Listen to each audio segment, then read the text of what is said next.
रजनी को बचपन से ही पेंटिंग का बहुत शौक था। वो हमेशा से ही पेंटर बनना चाहती थी, पर उसके माँ और पिताजी ने उसको कभी भी इस चीज के लिए सपोर्ट नहीं किया और उसकी शादी नीरव से हो गई।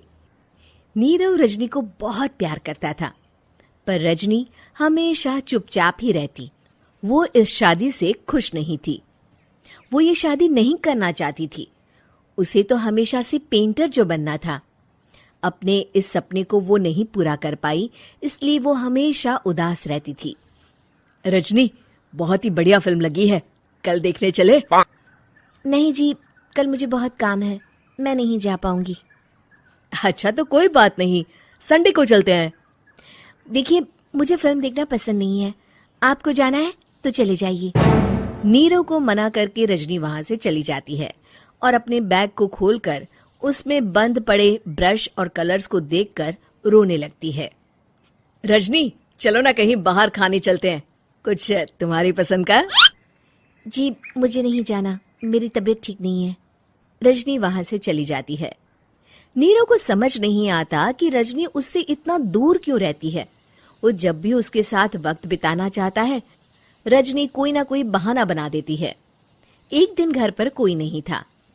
रजनी घर का सारा काम जल्दी से खत्म कर लेती है।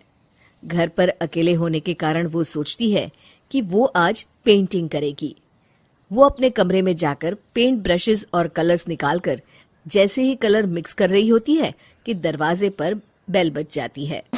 अब कौन आ गया इस वक्त? इतनी मुश्किल से तो मुझे पेंट करने का मौका मिला है।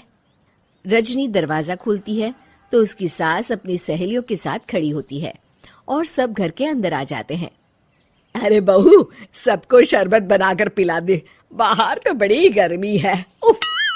जी। रजनी पेंट ना कर पाने से उदास हो जाती है। उसे गुस्सा भी आ रहा होता है कि उसने इस शादी के लिए हाँ क्यों कह दी। वो रसोई में जा रही होती है कि उसकी सास उसे रोकती है।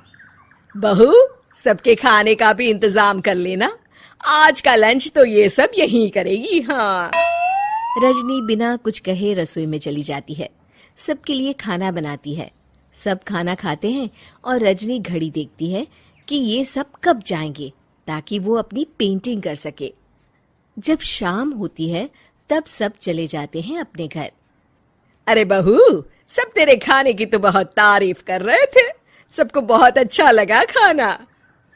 आपको मुझे सुबह बताना चाहिए था ना कि आपकी सहेलियां आ रही हैं। पता भी है कितना वक्त लगा सारा खाना बनाने में। अरे बहू, तू ऐसे कैसे बात कर रही है मुझसे? तो और कैसे बात करूं?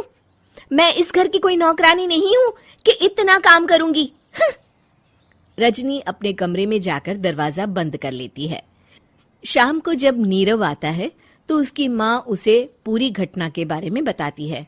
क्या रजनी ने आपसे इस तरह बात की माँ?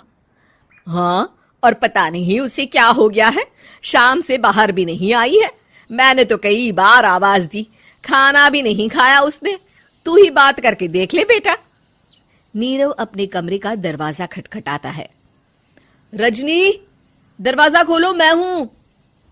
रजनी दरवाजा खोलती है और फिर वापस जाकर अपने बिस्तर पर लेट जाती है। रजनी, माँ से बात करने का ये क्या तरीका है? मैंने कोई गलत बात नहीं की है।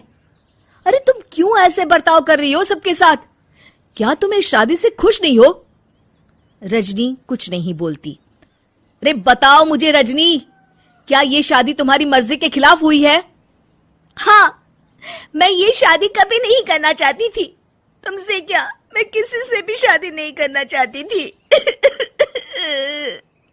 रजनी रोने लगती है। चुप हो जाओ रजनी, बताओ मुझे, तुम क्यों नहीं करना चाहती थी शादी? रजनी बेड के नीचे से अपने पेंटिंग्स, कलर्स, ब्रश, पेपर्स निकालती है। इतने में उसकी सास भी कमरे में आ जाती है। ये देख रहे हो, ये थे मेरे सपने। मैं पेंटर बनना चाहती थी, पर माँ पापा ने कभी सपोर्ट नहीं किया और मेरी शादी करवा दी। मेरे सारे सपने टूट गए। हर वक्त बस गुस्सा आता रहता है मुझे। मैं जानती हूँ कि आप लोगों की इसमें कोई गलती नहीं है, पर मैं क्या करूं, मुझे समझ में नहीं आता।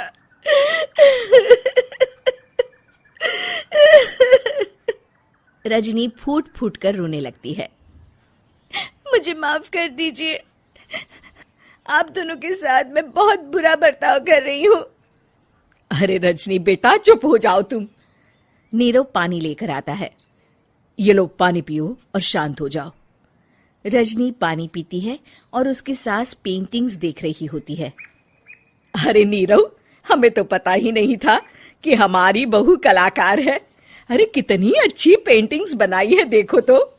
ये वाली तो मैं अपने कमरे में ले जाऊंगी। आपको ये पेंटिंग्स अच्छी लगी? अच्छी नहीं, बहुत अच्छी लगी। और तुमने हमें बताया क्यों नहीं? तुम जब चाहे पेंटिंग कर सकती हो रजनी। हम तुम्हारे सपनों को पूरा करने में तुम्हारा पूरा साथ देंगे। हाँ बेटा, हम कला की कद्र करते हैं। हम कलाकार तो नहीं, पर मुझे गर्व है कि मेरी बहू एक कलाकार है। रजनी, नीरव और सास तीनों हंस पड़ते हैं।